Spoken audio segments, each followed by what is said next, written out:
pun juga beberapa hari yang lalu ini baru napa niku di telepon Unila ini, terus kemudian hari ini dikirimi apa itu namanya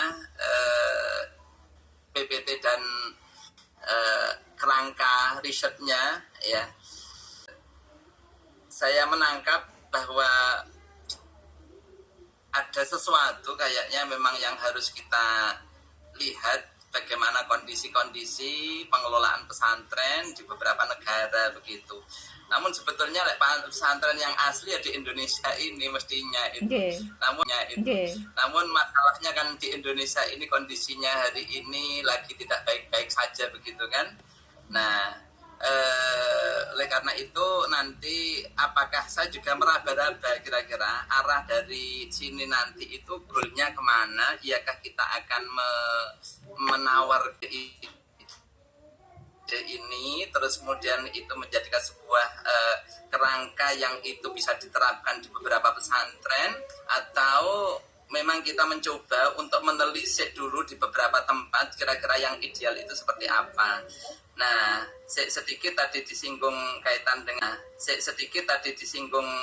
dengan tempat tadi, sebetulnya yang rodok mirip pesantren itu ya yang ada di Thailand itu. Di Thailand itu pesantren sudah familiar ketika ada di sana. Atau andaikan namanya itu bukan pesantren, misalnya konakoh, ribat, atau di sana tempatnya itu sudah sejak awal memang mirip dengan pesantren yang di Indonesia. Nah itu kalau usulan tempat ya, nanti itu kalau memang di Maroko tadi tidak jadi barangkali itu yang bisa gitu. Nanti mohon pencerahan juga kira-kira dari ide awal nih mau jelaskan kira-kira arahnya kemana itu nanti. Oke. Atau mungkin Prof. Haryono bisa memberikan gambaran terlebih dahulu. Oke, terima kasih.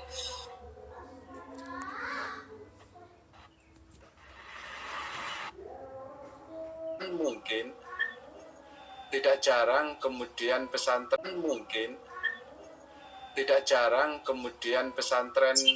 yang kemudian notabene bukan pesantren, tapi kemudian di atasnamakan pesantren gitu loh. Kasus-kasus yang terjadi itu saya mohon maaf ini saya merasa orang itu ini ada yang salah ini loh dalam begitu loh. Saya sering begitu itu. Saya sama istri kadang-kadang begitu. Ini hanya sebagai padepokan dianggap santri. Wah, ya ini kan. Nah, ini yang kemudian memang menyasarnya gitu. Kita mungkin dengan penelitian ini saya kira kita harus juga kemudian memberikan sebuah bagaimana di dalamnya, kemudian ini kasus-kasus terjadi ini bagaimana.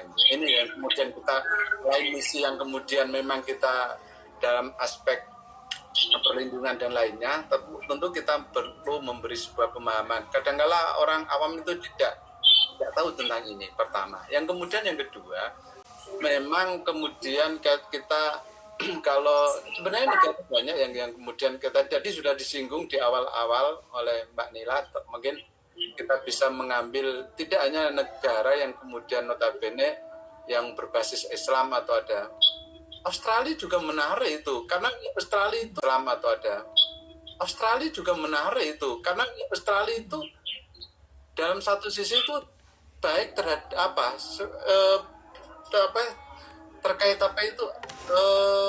terkait saya lupa itu terkait bidang itu terbaik sekali itu ya.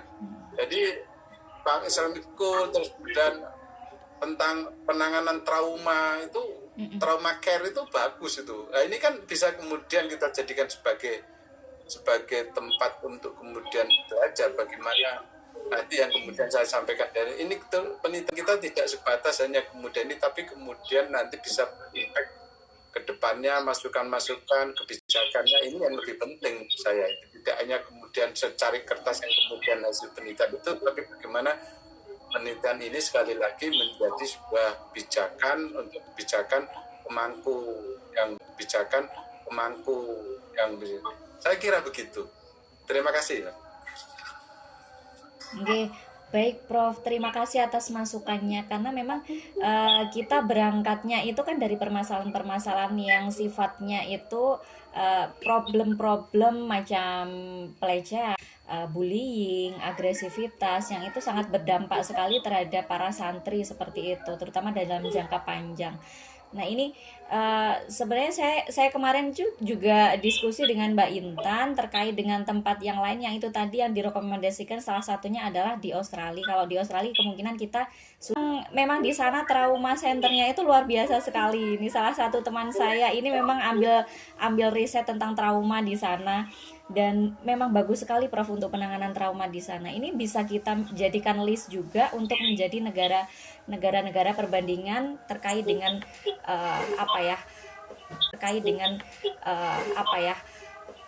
pedoman-pedoman dalam mengatasi masalah-masalah tersebut seperti itu.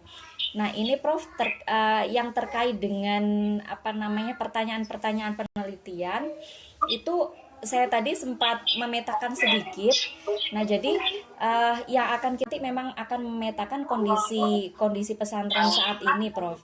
Jadi seperti apa pengelolaan mereka, apakah sudah menyentuh aspek-aspek psikis seperti itu, ataukah masih intinya sebatas terkait dengan aturan-aturan agama, atau aturan agama ya disebutnya aturan-aturan satu, ataukah sudah ada aturan yang menyangkut pelayanan psikologis seperti itu, ataukah sudah diterapkan juga aturan-aturan yang memang itu sangat-sangat ketat sekali, yang sifatnya itu ada penguatnya, bukan aturan hukum tapi memang aturan-aturan yang sudah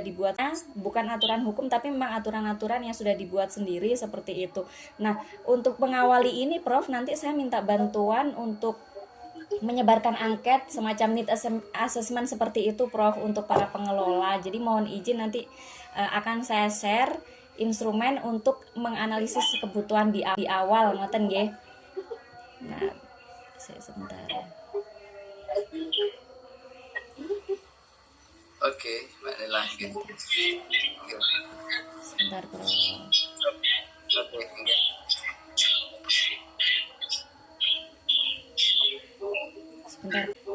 Sebentar, Bro. Nila, halo. Nggih. Sebentar, Bro. Ini saya mau stop sharing dulu sebentar.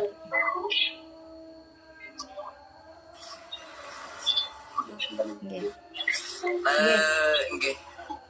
Oke, sudah. Saya menarik kan. Langsung aja. Nggih. Terus saya menarik sekali kalau kita berangkatnya dari problem akademik ya. Artinya Bu Nila tadi sudah men-screen tentang aturan-aturan itu sudah ada. Terus kemudian bagaimana kondisi di lapangan, kenapa sampai terjadi pelecehan dan lain sebagainya sehingga dia tidak aman. Ya memang menurut saya startnya harus dari situ, ya. Itu harus kita cek terlebih dahulu. Balik apa yang disampaikan oleh Prof. Haryanto tadi itu, ya saya juga sepakat. Pondok tenan itu kayak jarang yang artinya di pondok-pondok besar yang itu benar-benar kiainya itu benar-benar kiai ya pada derajat ulama itu kayak kok jarang yang kejadian kayak begitu. Setuju ya, pondok yang setuju saya. Dan tidak pondok-pondok sepuh itu biasanya jarang terjadi kayak begini. Pondok-pondok sepuh yang itu mengakar memang mbah-mbahnya, terus kemudian dulu itu dibangun atas sebuah fondasi yang kuat dari keilmuan dan ya barangkali itu yang hari ini saya menulisnya ya. Setelah itu kayaknya hari ini itu memang beda gitu loh dengan yang baru-baru tadi itu. Oke, setelah kita mungkin itu yang diawali dari situ Bu Nila kayaknya. Jadi kita melihat problematika yang kita hadapi itu kayak apa hari ini, terus kemudian itu startnya dari situ, terus kemudian gapnya tadi itu kan ada undang-undangnya, terus kemudian di situ tempatnya moral, namun itu kenapa kok sampai kejadian yang seperti itu? Ini yang menurut saya langkah awal yang perlu untuk kita cari. Adapun Bu Nila menyampaikan nanti angket dan lain sebagainya bisa untuk coba beberapa pesantren yang kita bisa berikan kepada mereka, atau mungkin hari ini terasa aman-aman saja. Saya katakan pondok-pondok besar itu aman-aman saja, namun amannya itu terkadang juga alami, Prof. Haryanto itu ya. Mas Angga, alami itu gimana? Nggak alami, Prof. Haryanto itu. Ya, Mas Angga, alami itu gimana? Nggak ada treatment. Sebetulnya mereka tidak ada treatment khusus itu. Tapi kok bisa aman itu pun juga problem akademik loh itu. Ya, enggak. Itu enggak. Prof. Angga. Begini Mbak Intan, kita untuk bagaimana mengemas ini menjadi satu isu yang besar. Seperti yang disampaikan tadi kedua Prof tadi, memang ada masalah evolusi historis dari pesantren. Kita belum punya data bagaimana kemudian akar historis dari pesantren yang tadi sebutkan Dirboyo kan di sana. Saya pernah meneliti pesantren Banu Roja di Gorontalo, Prof. Banu Roja itu singkatan dari Bali, Nusa Tenggara, Gorontalo, dan Jawa. Di sana pengasuhnya orang Hindu malah ada. Apa ciri khas dari pesantren yang paling indigenous? Nah, dulu kan pelarian dari Pangeran Diponegoro nih. Kalau kita ikuti materi Goro nih, kalau kita ikuti materi PKDP, salah satu pesantren yang otentik mesti di depannya ada pohon sawo. Nah, begitu.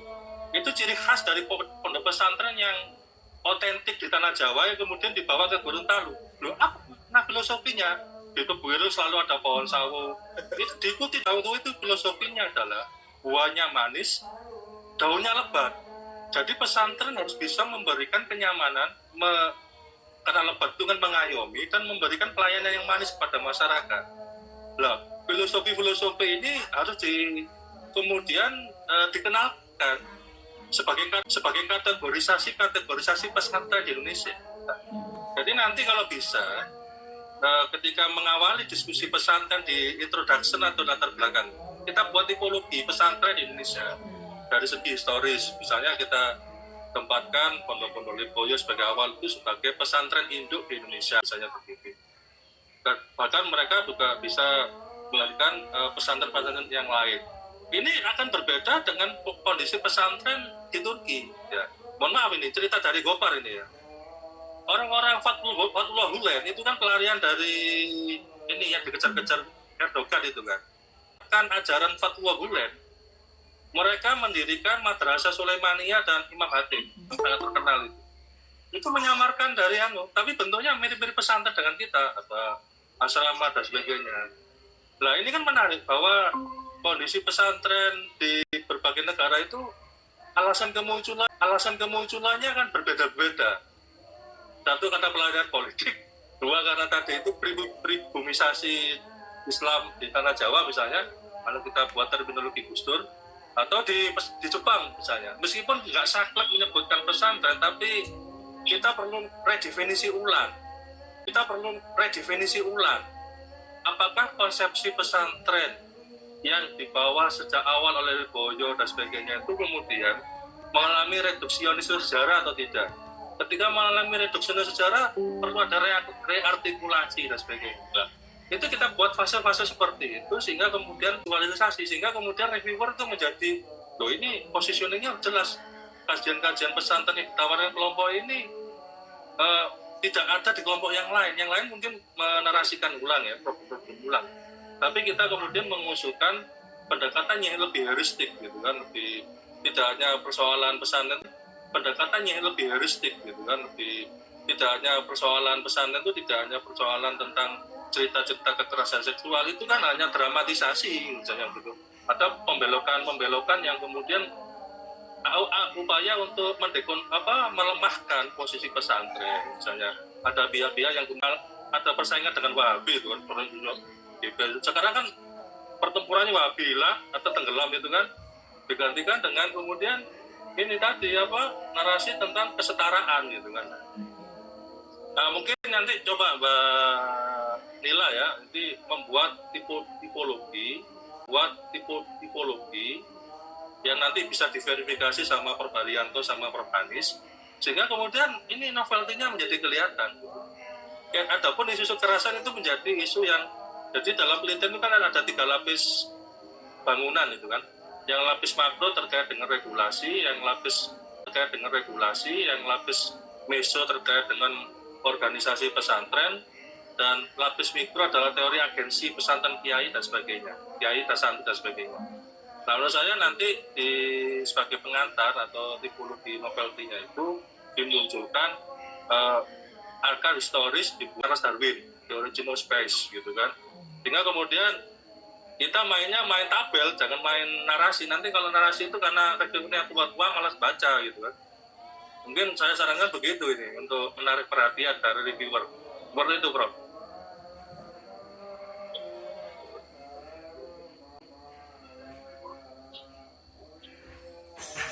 Oke, monggo Prof Haryanto. Ada masukan, Prof? Ini yang baru bergabung ini Mas Alvin dari UIN Surakarta. Monggo silahkan memperkenalkan diri. Indianya Mas Hendy Saputra ini. Indianya Mas Hendy Saputra ini. Saputra ini. Satu fakultas kalau Pak. Wah, sama Mas Hendy. Mas Hendy ini guru saya dulu di CRCS ini, Mas. Oh, geng. Siap. Nggih, Kita balik dari luar negeri, Mas Hendy. nggih, baru lulus dari Flinders Australia, Mas Flinders. Edi itu, Pak. Nggih. Nggih, Bapak-bapak, ngapunten sekali Prof Ani, Prof Ranto dan Prof Angga dan Ibu Nila yang sangat bersemangat. Saya di Prodi BKI, Bimbingan dan Konseling Islam, Fakultas Dakwah UIN Surakarta. Oke, intinya saya bersemangat untuk ikut tim ini karena berisi orang-orang hebat dan mohon arahan dan bimbingannya. Oke, mungkin itu dulu Ibu moderator. Terima kasih. Oke, terima kasih Mas Alvin. Monggo Prof. Monggo Prof Haryanto. Oke, terima kasih. Saya menambahkan dengan apa yang kemudian mungkin nanti kita bisa diskusikan bersama-sama terkait tadi Prof Yai Anis tadi menyampaikan, kemudian kita bicara tentang tadi itu riset questionnya. Saya kira tadi sudah, walaupun mungkin sudah ada tadi di slide-nya, kita mungkin lebih pada fokus atau mungkin nanti bisa lain, tidak masalah, tentang kebutuhan dan permasalahan, ya kita melihat kondisi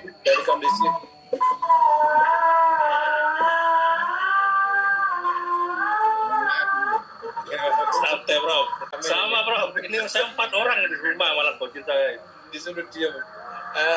Memang question-questionnya tadi ada, kita fokus pada mungkin kalau tadi kita ada kebutuhan permasalahan tadi sudah kita singgung bareng-bareng tentang pamannya Mas Anggi, tentang kemudian memetakan tipologi, kemudian sosial bagaimana mungkin tipologi pesantren, kemudian faktor risiko dan protektif yang kalau kita bicara tentang kekerasan, ya tentu kita harus melihat faktor risiko di mana kan gitu yang mempengaruhi terjadinya sebuah kekerasan gitu kan. Ini kita kalau aspek riset questionnya yang pertama. Yang kedua tentu beralihnya kepada bidang kajian yang kemudian ditekuni Mbak Alvin tentang kesehatan mental, saya kira bagus. Yang ketiga ya tadi diskusi kita bagaimana kemudian lebih pada governance atau yang kemudian aspek tata kelola, kemudian kebijakan, bagaimana yang kemudian dimunculkan sekarang, dan kemudian apa yang kekurangan yang kemudian perlu kita tawarkan dari kemudian kalau memang ini penelitian yang best. Tentu itu karena kebijakan yang kemudian kita tawarkan tentu ada celah di dalam yang sekarang ada, bagaimana apakah kemudian bisa mengakomodir dan tidak, itu kan tentu tadi yang disampaikan oleh Mas Anggi, coba kita munculkan itu, kemudian kita cermati bareng-bareng, nanti semoga dengan cermati bareng-bareng nanti bisa makin baik begitu. Saya kira begitu. Terima kasih. Oke, Prof. Baik, terima kasih atas masukannya ya Prof. Anies, Prof. Haryanto, Mas Angga. Dengan materi yang sudah saya kirimkan tadi. Bu Nila, ngikut dulu. Oke, baik. Nah, begini Mbak Nila, jadi kalau ngomong kekerasan, jangan lupakan Pierre Bourdieu. Ya. Pierre Bourdieu ini yang selalu disinggung oleh Prof. Irwan. Lupakan Pierre Bourdieu. Ya. Pierre Bourdieu ini yang selalu disinggung oleh Prof. Irwan. Saya hanya mengulang aja kayak Prof. Irwan itu kan. Bahwa persoalan kekerasan bukannya kekerasan fisiologis, tapi yang lebih bahaya adalah kekerasan simbolik. Gitu. Nah, coba nanti saya belum tahu ya mendalami Pierre Bourdieu itu seperti apa. Nanti mungkin Mbak Nila dan yang muda-muda itulah ya menelusuri, sehingga kemudian yang muncul bukan hanya narasi tentang pelecehan seksual secara fisiologis, tapi yang lebih sangat melukai hati adalah kekerasan simbolik dari Pierre Bourdieu itu. Itu mungkin menjadi salah satu big theory yang harus dimasukkan ketika nanti mengantisipasi siapa yang kemudian menjadi acuan atau teori besar dalam penelitian ini, mengantisipasi dari pertanyaan reviewer seperti itu. Oke, siap. Nah, sebenarnya kita sudah mempelajari terkait dengan apa ya, pelecehan atau mungkin kekerasan yang sifatnya itu baik verbal maupun non verbal juga. Nanti kita kaji lagi lebih dalam lagi gitu ya.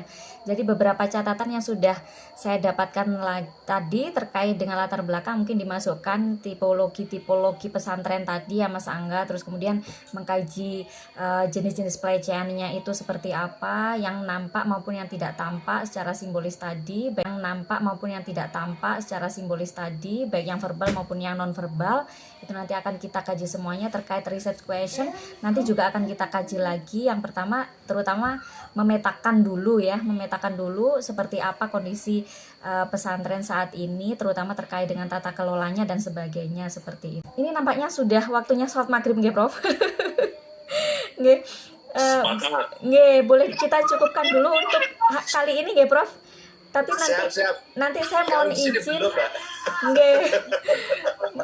mohon bantuannya. Kita Purwokerto, posisi di sana. Kita dengan Purwarianto, dengan Timora. Dengan Purwarianto. Oke, asik. Oke, baik. Ya. Oke, kami ucapkan terima kasih untuk meluangkan waktu sore ini, dan mudah-mudahan ini nanti bisa membuat kami lebih mantap lagi untuk menyusun proposal seperti itu. Dan nanti ketika proposalnya sudah jadi, mohon bantuan untuk mereview, dan untuk yang pertama mohon bantuan juga untuk menyebar instrumen ya Prof ya. Barangkali nanti boleh mengomentari terlebih dahulu terkait dengan instrumen untuk studi pendahuluannya ya Prof. Nanti akan saya kirimkan di grup ngoten. Nggih, terima kasih sekali lagi Prof. Saya mohon izin.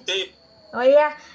Boleh senyum semuanya nggih. Ya. 1 2 3. Ya, nanti kita share biar kelompok lain dredeg gitu kan. Saya work dulu dengan kelompok lain gitu kan. Oke. Biar mentalitasnya jatuh gitu kan. Oke, ini Mas Angga memang pinter di sini. Tertib sekali makelar, kita ini makelar ini. Kayaknya tertib sekali administrasinya nih Mas Angga. Tidak ada lawan pokoknya Mas Angga. Mas Angga aku beres semua Prof Yai. Oke. Mas Angga suka simsalabim Prof. Jadi tiba-tiba tiba-tiba kesana aja gitu. Oke, terima kasih Prof, Mas Alvin, Mas Angga. Siap. Sampai ketemu lagi di pertemuan selanjutnya nggih. Assalamualaikum warahmatullahi wabarakatuh. Assalamualaikum warahmatullahi wabarakatuh. Waalaikumsalam warahmatullahi wabarakatuh. Izinlah Prof, semuanya sehat selalu. Kita bertemu lagi pada sesi berikutnya. Monggo, sami-sami. Assalamualaikum. Waalaikumsalam.